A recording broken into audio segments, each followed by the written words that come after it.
Bon, on va continuer la programmation d'un Arduino par cet éditeur graphique qui s'appelle Blockly Arduino. Donc aujourd'hui, on va voir un problème concernant la logique combinatoire qu'on va essayer de programmer, non avec des portes logiques comme on le sait en électronique, mais en le traduisant par un programme de l'Arduino. D'accord. Tout d'abord, on lit les énoncés. Donc, on a trois interrupteurs A, B, C qui vont commander deux lampes R et S de telle manière que pour la lampe R, pour que la lampe R soit allumée, il faut que au moins un des trois interrupteurs soit activé, soit actionné. Et pour que la lampe S soit allumée, il faut que au moins deux interrupteurs soient activés ou bien actionnés. D'accord.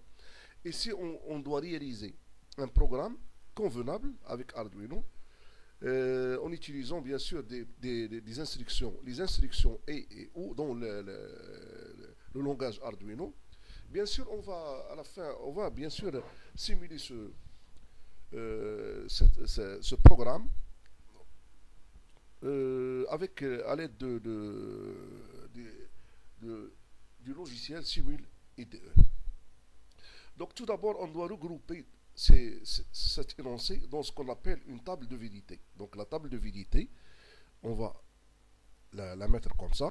Bon, comme on a dit, la table de vérité, c'est quoi? Il regroupe, si vous voulez, le fonctionnement global du système qu'on veut traiter.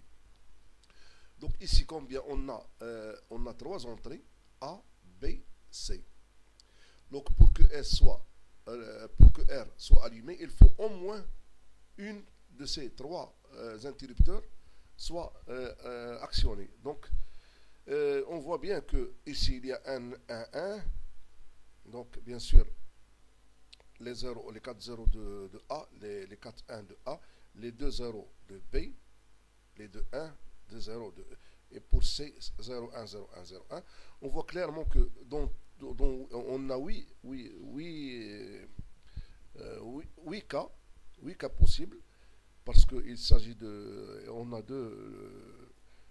On a trois variables, donc combien de cas? On a 2 à la puissance n, ici n est égal à 3, donc on a 2 à la puissance 3k. De la puissance 3k, c'est ce qu'on a ici. Donc, qu'est-ce qu'on va voir? On va voir que le R, ça va être la somme de ici. Il y a seulement 0 ici, dans un seul cas. Tous les cas, ils sont valables. Ils sont à l'état 1. Donc, on va avoir qu'il existe la somme de 7 termes. 7 termes. Bien sûr, on ne va pas mettre tous ces termes-là ici. On va essayer de simplifier directement cette équation R. Équation R, on va la simplifier. Bon, on sait qu'il y a deux manières de simplifier une équation logique. Il y a la méthode algébrique dans laquelle on utilise les différentes théorèmes utilisés en logique. Mais il existe également la méthode la plus rapide, c'est la méthode dans laquelle on utilise une table de Carnot. Donc on va utiliser la table de Carnot pour trois variables. D'accord. La table de Carnot ici, c'est euh, comme ça. Donc c'est une table de Carnot à trois variables. Donc il y a A, B, il y a C. Donc qu'est-ce qu'on fait pour simplifier? On sait qu'il faut faire des regroupements de cases. Ici, on a 8 cases. Et on doit faire, pour simplifier le mieux, on doit faire des regroupements d'un nombre. Chaque regroupement doit avoir un nombre qui est égal à 2 à la puissance n. Ça veut dire qu'il peut être 1, 2, plutôt, 4, 8, et ainsi de suite. Donc, ça dépend. Ici, on va faire combien de groupements? On va faire des groupements de 4. de 4 cases. D'accord. On commence par le premier groupement. Le premier groupement, je vais faire ce groupement-là. Ce groupement-là. Et la règle, qu'est-ce qu'il dit? Il dit que R, pour la sortie R, toutes les variables qui changent dans un groupement sont éliminées. Donc, dans ce groupement-là, je vois que C, il était 0, puis 1, donc on va l'éliminer. B, il était 1, 0, on va l'éliminer. 1, il était 1, il reste 1, donc on va le garder. D'accord? On va également faire un autre groupement. Celui-là.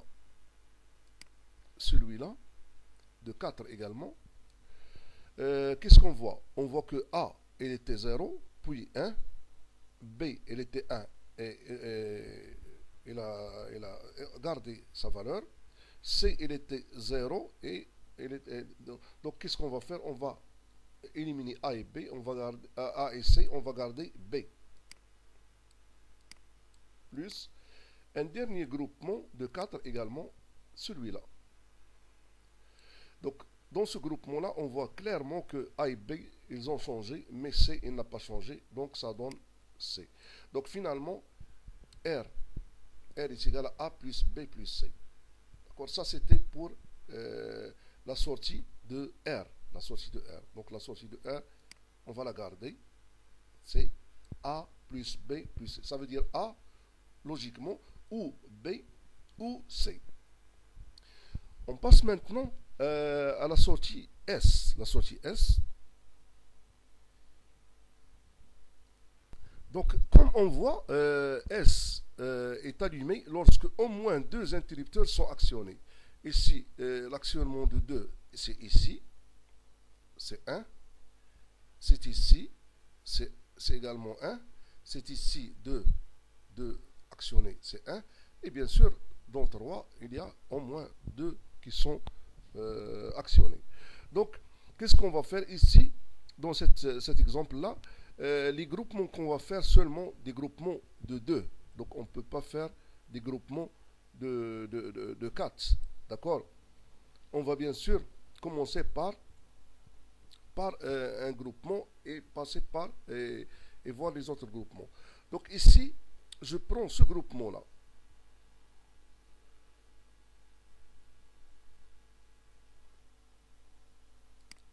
Je prends par exemple ce groupement-là.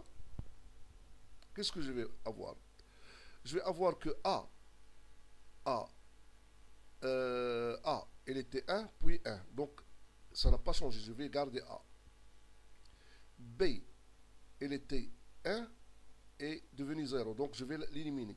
C, il était 1 et il reste 1. Donc, je vais écrire S est égal à AC. AC. Donc, je vais prendre un autre groupement, celui-là. Qu'est-ce que je vais voir? Je vais voir que C, il a changé, mais A et B, ils ont gardé la même valeur. Donc, je vais prendre AB.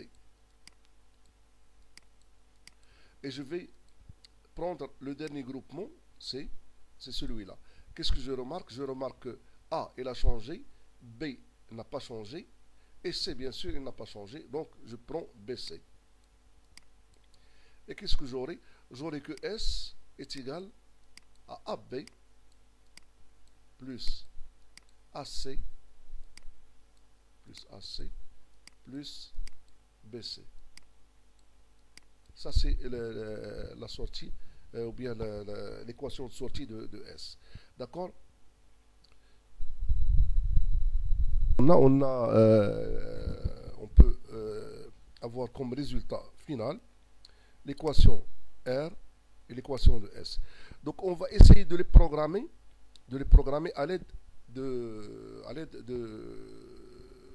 du programme Arduino, ou bien bloqué Arduino. Donc, avant de faire ça, donc qu'est-ce on doit faire la liste des entrées. Les entrées, quelles sont les entrées ici? Entrée. On a A, B et C. À A, on va donner une adresse, la patte 2. D'accord? Broche 2. Broche plutôt un. On va prendre un par exemple. Broche de l'Arduino 1. Donc la broche de l'Arduino 1.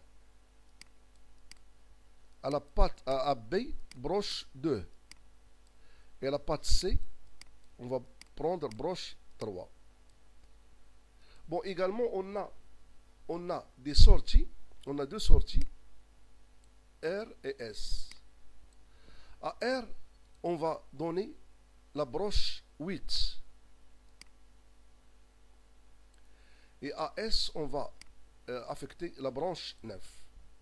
Comme ça, on sait, pendant notre programmation, on va voir que donc on ne va pas faire introduire A et B et C, on va seulement introduire leurs broches équivalentes. D'accord? On va passer maintenant à quoi? À la programmation par bloc-clés Arduino. Bon, on va passer à la programmation de l'équation 1. Ça veut dire la lampe 1. Pour faire cette programmation avec bloc-clés Arduino, on va vers contrôle, on va prendre une condition ci. On va vers contrôle, et on va prendre une porte logique. C'est pas I ici, c'est OU. On aura besoin de deux OU. On va les placer ici, comme ça. On va dire que si A, ou bien B, ou bien C est vrai. D'accord? On va vers les entrées-sorties. On va prendre A. A, par exemple. A, c'est quoi? C'est la patte 1. A, c'est la patte 1. D'accord? On la duplique parce qu'on a une autre patte 2. On la duplique parce qu'on a une autre patte 3. Et on fait entrer A dans la partie A. 1, 2 et 3. Comme ça, qu'est-ce qu'on dit? Si on a cette condition, la patte 1, ou bien 2, ou bien 3, ou ça veut dire ou, l'une de deux. Alors, qu'est-ce qu'on doit faire? On doit mettre la patte numérique 8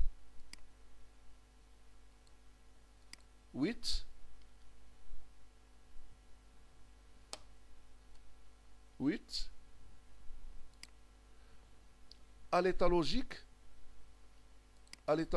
1. À l'état logique 1. Sinon, cette patte doit être à l'état logique 0. Pour des raisons de rapidité du traitement de l'Arduino par rapport à l'effet de l'interrupteur, donc on doit mettre une certaine temporisation, un certain temps. On doit dire à l'Arduino d'attendre un petit peu. On va lui dire attendre 0,5 secondes ici. D'accord? Comme ça, qu'est-ce qu'on aura? On aura le programme qui dit que si A ou B ou C, ça veut dire 1, 2, 3, alors allumez la lampe R qui est 8. Attendre pour que ça soit donc adapté avec les interrupteurs. Sinon, éteindre la lampe 8. Donc on compile, on va avoir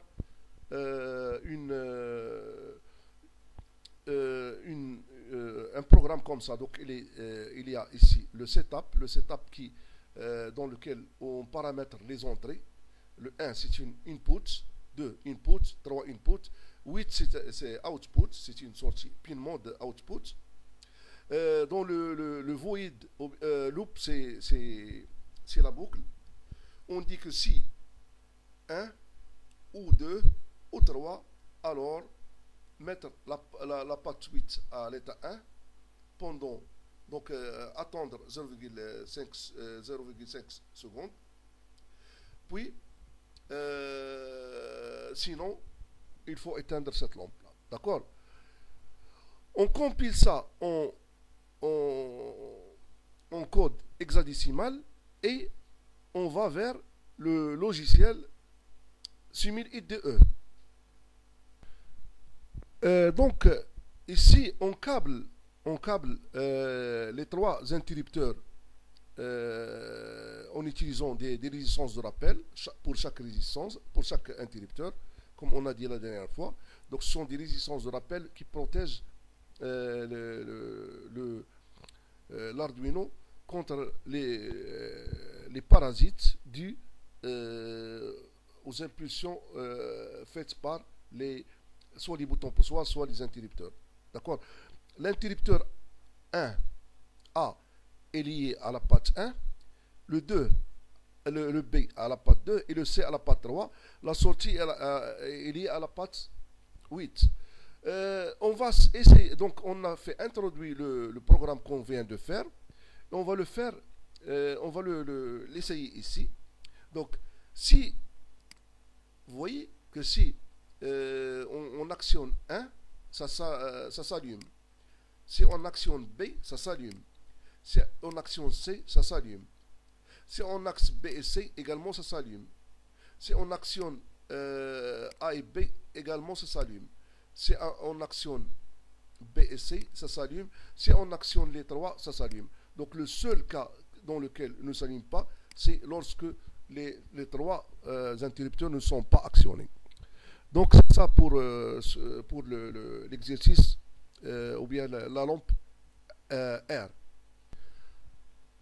Bon, pour la question, la deuxième partie de la question, pour S, on a dit que c'était égal à A fois B ou A fois C ou B fois C.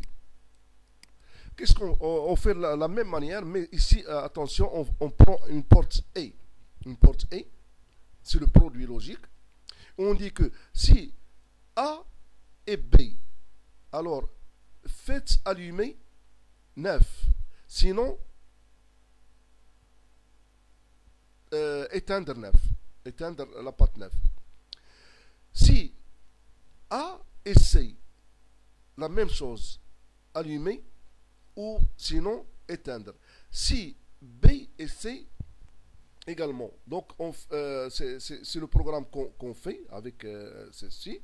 Donc on le compile, ça va donner la même chose ici, la même configuration des entrées et sorties, sauf que ici dans la partie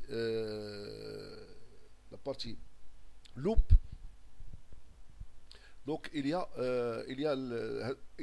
cette instruction de A.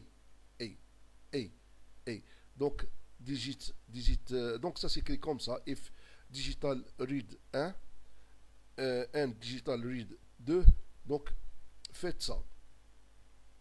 Sinon, donc on va prendre ce programme là, on va le transférer vers l'Arduino et on va voir comment ça va fonctionner. D'accord. Donc on transfère le programme qu'on a fait et qui a été auparavant compilé en langage hexadécimal, on le transfère ou bien le téléverse vers l'Arduino et on garde les trois interrupteurs A, B, C, mais cette fois-ci la sortie qui nous intéresse c'est la sortie 9. Donc on va essayer de voir comment ça marche. Donc si A seul est actionné, non, ça donne rien.